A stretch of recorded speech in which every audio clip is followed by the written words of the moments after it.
Good evening class. पिछले class में हम आप स्टडी कर चुके हैं कार्बन के अपर रूप और हाइड्रोकार्बन किसे कहते हैं।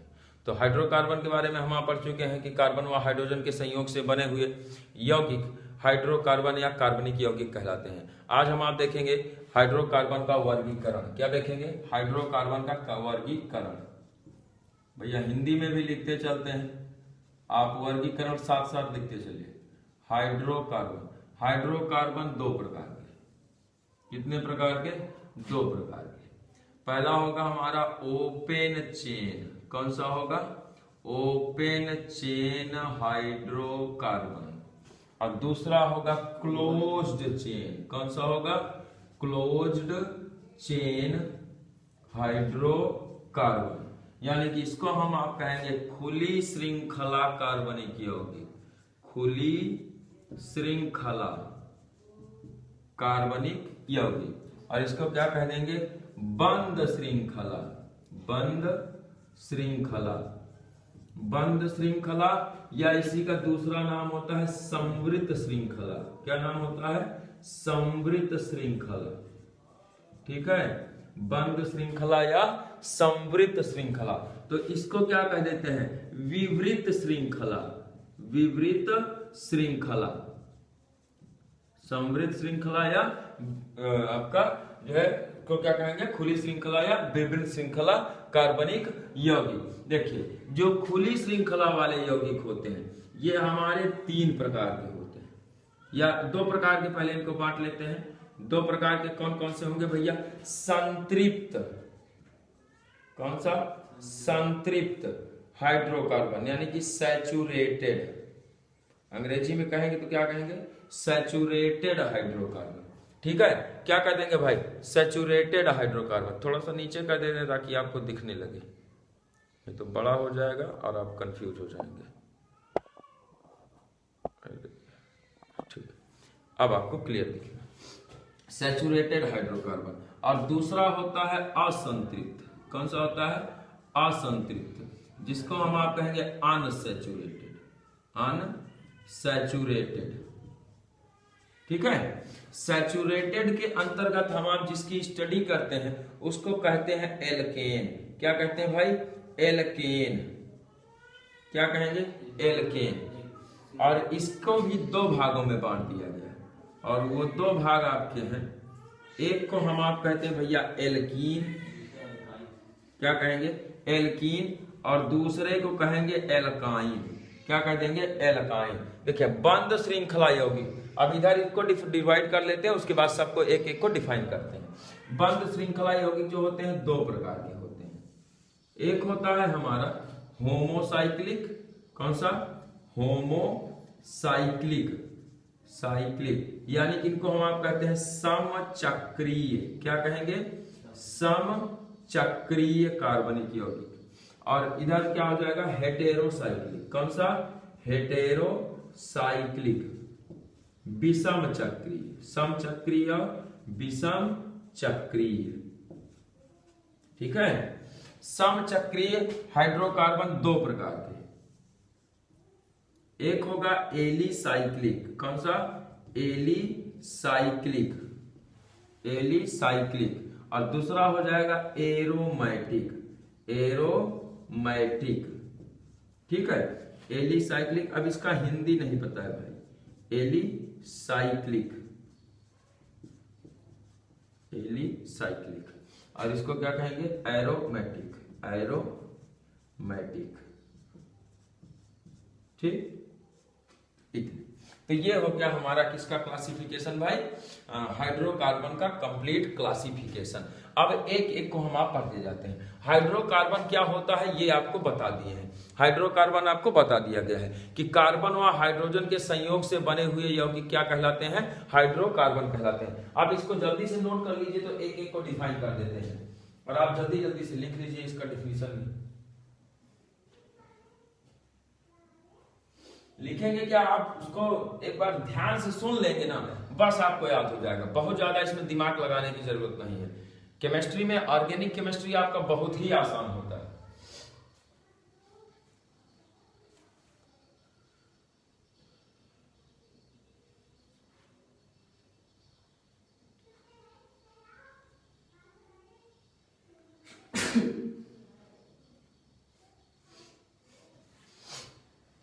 ओके चलिए अब एक एक को समझते हैं। खुली श्रृंखला वाले यौगिक, भैया ऐसे हाइड्रोकार्बन जिनके दोनों सिरे स्वतंत्र होते हैं। सिरे कैसे होंगे? स्वतंत्र। जैसे हमारा आपका दोनों हाथ है, हाथ को ऐसे फैला दीजिए तो हाथ का सिरा जो है एकदम स्वतंत्र रहेगा। लेकिन बंद श्रृंखला में क्या हो जाएगा? ऐसे इसको दोनों को बांध दीजिए तो क्या ये कहीं से स्वतंत्र है? देखिए इसे पूरा का पूरा एरिया एक वृत्त की तरह बन जाएगा, एक सर्किल बन जाएगा।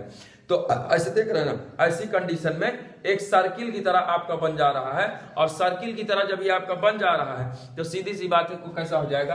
बंद श्रृंखला यौगिक। तो हम आप इनके बारे में क्या कर सकते हैं? खुली श्रृंखला यौगिकों के बारे में, इनके बारे में हम आप कहेंगे कि ऐसे कार्बनिक यौगिक जिनके सिरे स्वतंत्र होते हैं, जिनके सिरे स्वतंत्र होते हैं खुली श्रृंखला यौगिक कहलाते हैं। ये यौगिक दो प्रकार के होते हैं, संतृप्त और असंतृप्त। संतृप्त हाइड्रोकार्बन ऐसे हाइड्रोकार्बन जिनमें कार्बन कार्बन परमाणुओं के बीच में एकल आबंध पाया जाता है। क्या पाया जाता है भैया? कार्बन कार्बन के बीच में सिंगल बॉन्ड, बाकी इसकी अन्य जो तीन संयोजकताएं हैं वो किसी के साथ भी पूरी तो हो सकती है, लेकिन जो कार्बन कार्बन के बीच में आबंध बनेगा उसमें आपका जो आबंध होगा कार्बन कार्बन के बीच वाला वो आपका सिंगल बॉन्ड ही होगा। कार्बन कार्बन के बीच क्या होगा? सिंगल बॉन्ड होगा। इनका जो आगे इनके बारे में डिटेल स्टडी करेंगे। उसके बाद आपका इधर आ जाता है असंतृप्त, जिनमें द्विबंध या त्रिबंध पाया जाता है। ऐसे हाइड्रोकार्बन जिनमें कार्बन कार्बन परमाणुओं के बीच द्विबंध या त्रिबंध पाया जाता है, अर्थात बहुआबंध पाया जाता है, असंतृप्त हाइड्रोकार्बन कहलाते हैं। जिनमें बहुआबंध पाया जाता है असंतृप्त हाइड्रोकार्बन कहलाते हैं। ये दो प्रकार के होते हैं, एल्कीन और एल्काइन। तो एल्कीन किसको कहेंगे भैया?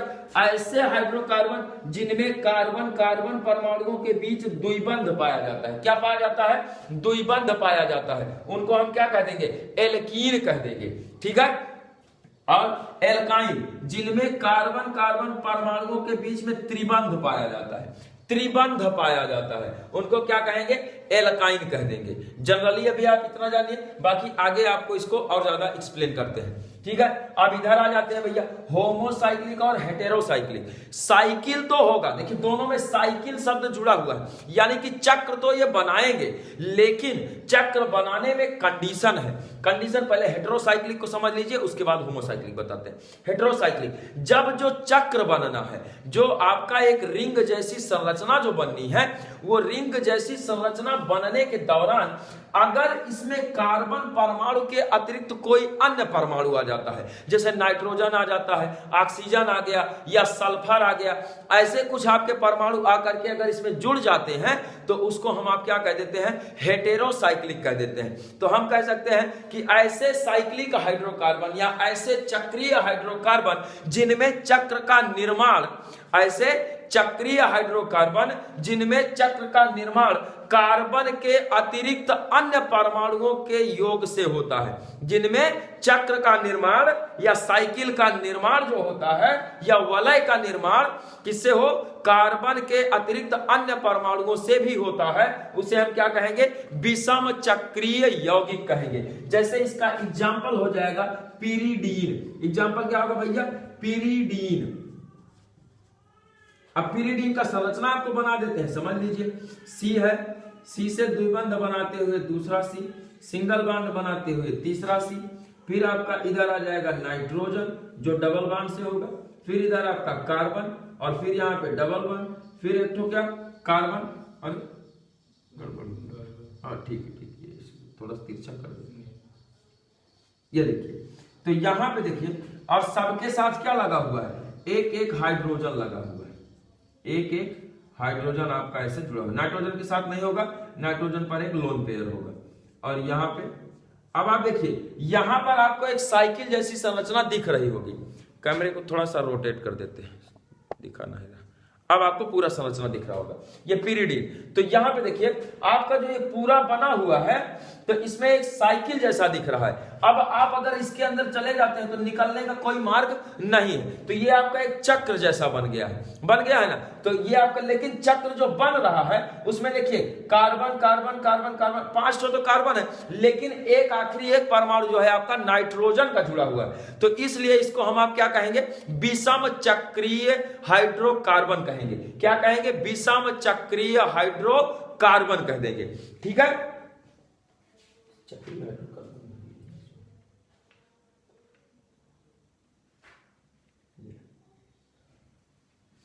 इसी तरीके से इसी का दूसरा एग्जांपल होता है टेट्राहाइड्रोफ्यूरान। क्या होता है, THF होता है, टेट्राहाइड्रोफ्यूरान होता है। समझिए कैसे भैया, ये देखिए 4 ठो कार्बन है, 4 कार्बन, और ये आपके रिंग जैसा संरचना बनाए हैं, लेकिन ऑक्सीजन के साथ। रिंग जैसी संरचना बनाए हैं, लेकिन किसके साथ बनाए हैं, ऑक्सीजन के साथ में। तो ऑक्सीजन में 2 ठो लोन पेयर होता है, उसको दिखा देते हैं। अब इनके देखिए, इनमें डबल बॉन्ड कहीं नहीं होता, टोटल सिंगल बॉन्ड। तो सबके साथ 2-2 संयोजकताएं पूरी है, तो 2-2 ठो क्या लगा देते हैं, H लगा देते हैं। अब हर कार्बन के साथ आपका 4-4 हो जाएगा, और कार्बन की संयोजकता भी कितनी होती है, 4 होती है। तो ये देखिए इस तरीके से हर कार्बन की 4 संयोजकता पूरी हो गई। ठीक है, तो इसका नाम क्या हो जाएगा, THF, यानी कि टेट्राहाइड्रोफ्यूरान। इसको क्या कहेंगे, टेट्राहाइड्रोफ्यूरान। क्या कह देंगे, टेट्राहाइड्रोफ्यूरान कह देंगे। ठीक है ना। इसी तरीके से आपका होता है टेट्राहाइड्रोथायोफीन। क्या होता है, टेट्राहाइड्रोथायोफीन। बस इसी ऑक्सीजन को हटा के यहां पे आप सल्फर जोड़ दीजिए, ऑक्सीजन हटा के क्या लगा दीजिए, सल्फर लगा दीजिए। क्या बन जाएगा, टेट्राहाइड्रोथायोफीन। नाम बता दे रहे हैं या बना दे रहे हैं संरचना, चलिए बना लीजिए, टेट्राहाइड्रोथायोफीन। यस लग जाएगा, क्या लग जाएगा, यस लग जाएगा, और 2-2 हाइड्रोजन सबके साथ। ऐसे भी लिखा जा सकता है। ठीक है, नाम क्या हो जाएगा भैया, टेट्राहाइड्रोथायोफीन। टेट्राहाइड्रोथायोफीन क्या हो जाएगा नाम, टेट्राहाइड्रोथायोफीन। अगर दिख नहीं रहा है तो सुनने पे ध्यान दीजिए, टेट्राहाइड्रोथायोफीन। अगर सल्फर लगा है तो, लेकिन अगर आपका ऑक्सीजन लगा है तो टेट्राहाइड्रोफ्यूरान। क्या कहेंगे, टेट्राहाइड्रोफ्यूरान कहेंगे। ठीक है, तो ये हमारे ऐसे यौगिक हैं जिनमें रिंग का निर्माण तो होता है, वलय का निर्माण तो होता है, लेकिन वलय के निर्माण में कार्बन के अतिरिक्त अन्य परमाणु भी भाग लेते हैं। जैसे पिरिडीन में नाइट्रोजन भाग लिया है, THF में जो है THF यानी टेट्राहाइड्रोफ्यूरान में ऑक्सीजन भाग लिया है, और THT में टेट्राहाइड्रोथायोफीन में आपका सल्फर भाग लिया है। तो ऐसे यौगिकों को हम क्या कह देंगे, विषम चक्रीय कार्बनिक यौगिक कहेंगे। क्या कहेंगे, विषम चक्रीय कार्बनिक यौगिक। अब आप कहेंगे परिभाषा में तो आप कहे हैं कि कार्बन और हाइड्रोजन होना चाहिए। भैया कार्बन और हाइड्रोजन का होना कंपलसरी है, ये दोनों तो आपके रहेंगे ही रहेंगे, लेकिन उनके अलावे भी अन्य परमाणु कार्बन के साथ में जुड़ सकते हैं। तो कार्बन हाइड्रोजन होगा तो उसको हम हाइड्रोकार्बन की श्रेणी में रखेंगे। ठीक है, चलिए नोट कर लीजिए इतना जल्दी से। अब आगे आपका चलते हैं तो क्या बता देते हैं, होमोसाइक्लिक कंपाउंड। क्या देख लेते हैं, होमोसाइक्लिक कंपाउंड।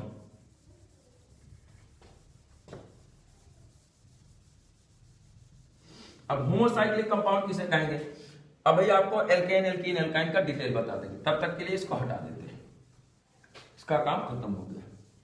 देखिए होमोसाइक्लिक कंपाउंड उनको कहेंगे समचक्रीय यौगिक, जो चक्र का निर्माण होगा, जो आपके इसमें इनके चक्र का निर्माण हो, ऐसे यौगिक जिनमें चक्र का निर्माण केवल और केवल कार्बन परमाणुओं द्वारा होता है। किससे होता है, केवल और केवल कार्बन परमाणुओं द्वारा होता है, समचक्रीय यौगिक कहलाते हैं। क्या कहलाएंगे, समचक्रीय यौगिक कहलाते हैं। भैया इस पे ध्यान दीजिएगा, रिंग जो बने तो इसमें आपका एक कंडीशन है भैया, केवल 2 कार्बन परमाणु वाले रिंग नहीं बनाते हैं, लेकिन 2 से ज्यादा हो जाएगा, 3 हो जाएगा, तब वो रिंग का फॉर्मेशन करेगा। और अब इसको 2 भागों में बांट दिया गया, तो दो भागों में बांटा गया, तो एक है आपका एलिसाइक्लिक और दूसरा क्या है आपका एरोमेटिक। एलिसाइक्लिक किसको कहेंगे, इनको समझ लेते हैं। ऐसे समचक्रीय हाइड्रोकार्बन या ऐसे समचक्रीय कार्बनिक यौगिक जिनके रासायनिक एवं भौतिक गुण, जिनके भौतिक एवं रासायनिक गुण एलिफैटिक यौगिकों की तरह होते हैं। एलिफैटिक यौगिक, देखिए अभी तक नाम नहीं था दिमाग, अब याद आ गया। तो एलिफैटिक यौगिक कहा जाता है जो खुली श्रृंखला वाले यौगिक होते हैं, जो खुली श्रृंखला वाले यौगिक होते हैं, जिनके सिरे स्वतंत्र होते हैं, उनको क्या कहा जाता है, एलिफैटिक यौगिक कहा जाता है।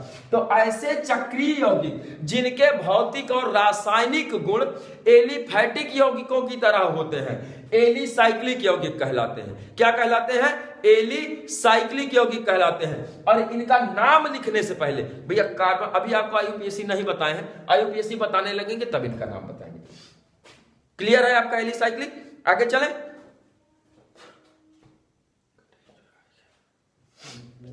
एरोमेटिक कंपाउंड, एरोमेटिक कंपाउंड किसे कहेंगे, ऐसे चक्रीय यौगिक, ऐसे चक्रीय यौगिक जिनमें एकांतर क्रम में द्विबंध पाया जाता है। क्या पाया जाता है, एकांतर क्रम में द्विबंध पाया जाता है, क्या कहलाते हैं, एरोमेटिक यौगिक कहलाते हैं। लेकिन भैया समस्या है, समस्या यह है कि इसके लिए आपका एक अलग रूल लगता है और उस रूल को हम आप कहते हैं, देखिए कौन सा रूल है भाई, हकेल रूल। कौन सा रूल, हकेल रूल। तो उसकी चर्चा करते हैं, पहले इनका एग्जांपल देख लेते हैं, एलिसाइक्लिक कंपाउंड का एग्जांपल। जैसे देखिए आपका 3 कार्बन हमने बना लिया, ये देखिए 3 कार्बन बना लिया, तीनों कार्बनों को एक साथ ऐसे जोड़ दिया। जब जोड़ दिया तो देखिए एक साइकिल का निर्माण हो गया। तो सभी कार्बन परमाणुओं के साथ हम देख रहे हैं कि 2-2 लाइन खींचा हुआ है, इसका मतलब इसकी 2-2 संयोजकता पूरी है। 2 खाली है, तो जो 2 खाली है उससे हम आप हाइड्रोजन जोड़ देते हैं, क्योंकि हमको बनाना क्या है, हाइड्रोकार्बन बनाना है। तो कार्बन और हाइड्रोजन का होना तो जरूरी है ही है। ये देखिए बन गया हाइड्रोकार्बन, तो इसका नाम हो जाएगा साइक्लोप्रोपेन। क्या नाम होगा, साइक्लोप्रोपेन। क्या नाम हो जाएगा भाई, साइक्लोप्रोपेन। इसी तरीके से 4 कार्बन ले लेते हैं, ये देखिए 4 कार्बन, तो इसका नाम हो जाएगा, इसमें भी 2-2 हाइड्रोजन लगाना है, लगा दीजिए, क्या नाम हो जाएगा, साइक्लोब्यूटेन। बिल्कुल, इसका नाम हो जाएगा साइक्लोब्यूटेन। क्या नाम हो गया भाई, साइक्लोब्यूटेन। ठीक है, तो ये सब हमारे जो लक्षण दिखाएंगे, अब ये प्रोपेन है तो प्रोपेन की तरह लक्षण दिखाएगा, ये ब्यूटेन है तो ब्यूटेन की तरह लक्षण दिखाएगा। ठीक है ना, तो ये इसके एग्जाम्पल हो गए। अब एरोमेटिक यौगिक की बात कर लेते हैं, एग्जाम्पल नोट कर लीजिए, आगे चलते हैं। आपको एरोमेटिक यौगिक बता देते हैं क्या होता है। भैया एरोमेटिक यौगिक एकांतर क्रम में आपका क्या पाया जाएगा, द्विबंध। लेकिन मान लीजिए मैं ये कहूं कि भैया ऐसे बना दिया मैंने संरचना, अब कॉर्नर पे आप ये समझिए कि कॉर्नर पे क्या है, कार्बन है, हर कॉर्नर पे क्या है, कार्बन है। तो यहाँ कार्बन हो गया, यहाँ कार्बन हो गया, यहाँ कार्बन हो गया, यहाँ कार्बन हो गया, और एकांतर क्रम में द्विबंध। ये लीजिए द्विबंध है, सिंगल बॉन्ड, फिर डुअल बॉन्ड, फिर सिंगल बॉन्ड। तो एक के बाद एक, एकांतर का मतलब क्या होता है, एक के बाद दूसरा, एक के बाद एक के अंतर पर। तो एक के अंतर पर देखिए आपका ये डबल बॉन्ड है, फिर ये सिंगल बॉन्ड हो गया, और फिर ये क्या हो गया, डबल बॉन्ड हो गया, फिर सिंगल बॉन्ड, फिर डबल। तो एकांतर क्रम में तो है, तो हम इसको एरोमेटिक यौगिक कह सकते हैं? नहीं कह सकते भैया, ये एरोमेटिक कंपाउंड नहीं है, जबकि ये एल्कीन है, साइक्लो एल्कीन है। क्या है ये, साइक्लो एल्कीन, और 4 कार्बन है, तो इसको हम आप कहेंगे but, cyclo but 1,3 diene, but 1,3 diene कहेंगे। ठीक है ना, तो ये आपका एल्कीन है, ये आपका जो है क्या नहीं है, एरोमेटिक कंपाउंड नहीं है। भले इसमें एकांतर क्रम में द्विबंध पाया जा रहा है, लेकिन ये एरोमेटिक कंपाउंड नहीं है। तो एरोमेटिक कंपाउंड किसको कहेंगे, अब आप ये समझिए, बहुत जरूरी रूल, हकेल रूल। कौन सा नियम, हकेल रूल। तो एक साइंटिस्ट है हकेल, हकेल ने कहा कि भैया एरोमेटिक कंपाउंड अगर इस तरह कहने लगे तो हम इसको भी साइक्लिक, जो हमारे एलिसाइक्लिक कंपाउंड है वो भी हमारे क्या बन जाएंगे, एरोमेटिक बन जाएंगे। तो उन्होंने एक नया एक नियम दिया कि भैया ऐसे हाइड्रोकार्बन जिनमें एकांतर क्रम में द्विबंध तो पाया जाता हो, लेकिन साथ ही साथ उनमें पाई इलेक्ट्रॉनों की संख्या, अब पाई इलेक्ट्रॉन दिमाग में रखिए, बताते हैं, पाई इलेक्ट्रॉनों की संख्या 4n+2 होनी चाहिए। क्या होनी चाहिए, पाई इलेक्ट्रॉनों की संख्या 4n+2 2 होना चाहिए। क्या कहा हकेल ने? Hückel rule. तो हकेल रूल में हकेल ने बताया कि वह हाइड्रोकार्बन, लिखिए, वह हाइड्रोकार्बन जिनमें एकांतर क्रम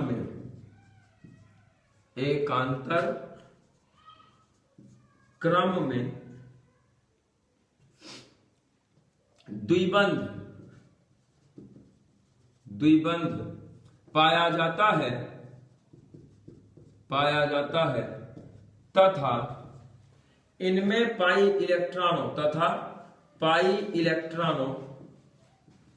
इलेक्ट्रॉन्स की संख्या 4n+2 होती है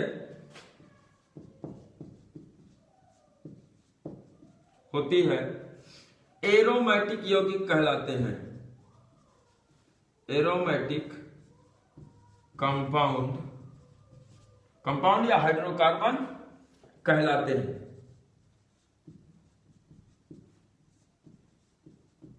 तो एग्जाम्पल इसका क्या हो जाएगा?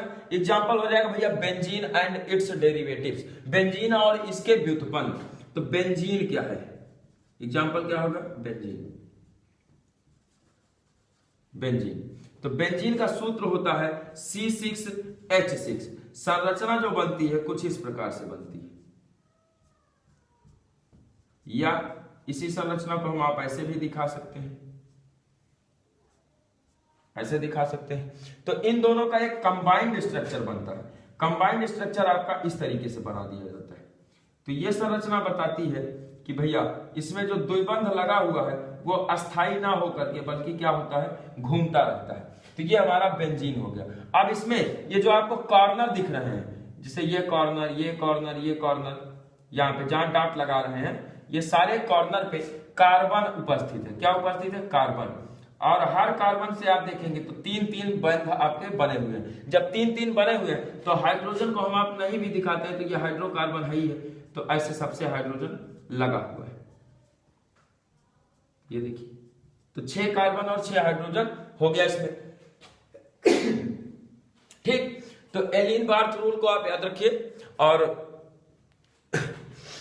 पाई इलेक्ट्रॉन क्या होते हैं, अब इनको आपको बता देते हैं कि पाई इलेक्ट्रॉन किसको कहेंगे। तो ये बेंजीन तो हमारा है एरोमेटिक कंपाउंड। क्या इसके अलावे भी हो सकते हैं? इसके अलावा आपका होता है नेफ्थलीन। क्या होता है भैया? नेफ्थलीन। तो नेफ्थलीन जो होता है उसकी संरचना कुछ इस प्रकार से हो जाती है।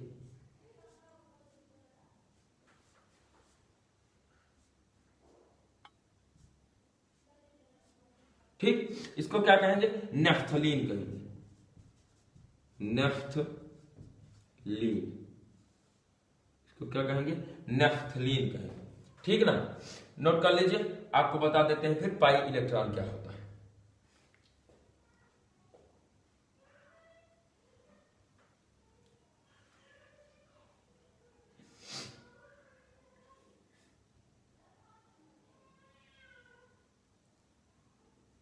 पाई इलेक्ट्रॉन, चलिए कर लिए होंगे। आज के वीडियो में इतना ही। नेक्स्ट क्लास में आपको बताएंगे पाई इलेक्ट्रॉन क्या होते हैं। ठीक है? नेक्स्ट वीडियो में हम आप जानेंगे पहले पाई इलेक्ट्रॉन क्या होता है, पाई बॉन्ड क्या होता है, सिग्मा बॉन्ड क्या होता है। उसके बाद हम आगे चलेंगे, तब आपको एलिन बार्थ रूल एक बार फिर से समझा देंगे। धन्यवाद। जय हिंद।